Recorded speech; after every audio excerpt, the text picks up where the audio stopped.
Eh ben, nous sommes en compagnie de Monsieur Gérard Beau, qu'on a bien connu sur TF1. Vous animiez quelle émission?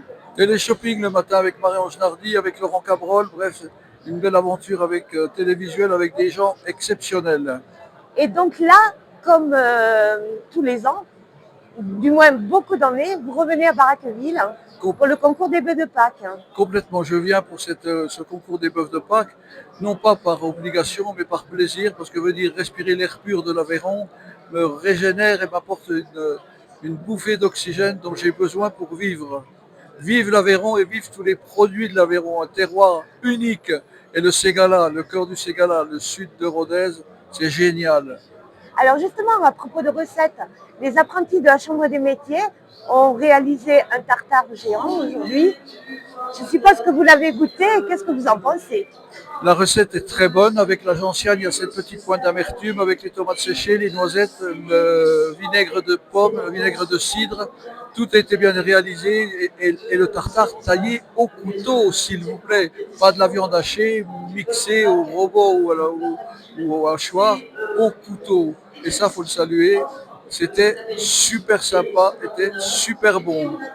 Bon, écoutez, je sais que peut-être c'est pas votre truc, mais je pense quand même que vous allez aller tâter du cul des vaches. Oui, je me déguise en Jacques Chirac. Je vais prendre un verre de bière, de la charcuterie et tâter le cul des vaches comme on le fait à Baraqueville. Et ben voilà, je vais faire attention qu'elles ne me fassent pas caca dessus. Hein.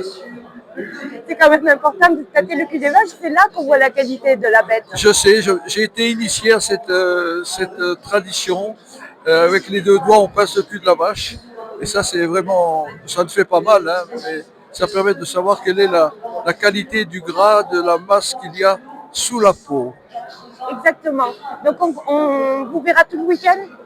Oui, je reste là tout le week-end. Encore une fois, je voudrais remercier l'Aveyron de nous accueillir avec autant de plaisir, de bonheur.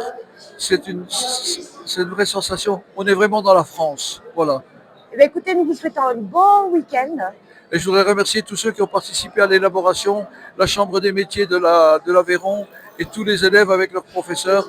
Merci à eux pour cette réalisation horlogère, comme dirait Victor Hugo à Besançon. Bisous, câlins et trognons. Et ce que je pourrais rajouter, c'est que quand même, vous avez participé à l'élaboration de cette recette. Oui, complètement. Je suis à l'origine de la recette avec Jean-Noël Duranteau. Voilà, bien, écoutez, nous vous souhaitons un très bon week-end en Aveyron. Profitez bien de l'air pur et à très très bientôt, du moins à l'année prochaine. Gros bisous et gros câlins à tous les Aveyronnais, à toutes les Aveyronnaises. Ne changez pas, vous êtes parfaits. Merci beaucoup Gérard, bonne journée. Bisous.